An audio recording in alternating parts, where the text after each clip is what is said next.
san abin duniya, san abin duniya. Yara ina muku nasiha da ku daina san abin duniya.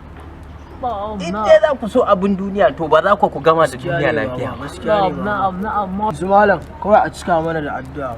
Allahumma kuɗi. Allah ya raba mu da ɓerayen gida da na waje.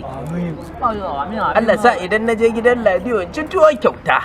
Ba sai na biya kuɗi ba. Allah sa a yi wa kakata kishiya. Allah sa babana ba zai ƙaro sabuwar amarya ba. Allah ya sa Buhari ya kira ni bila ibani miliyan 100 ni kadai ba tare da ku ba. No.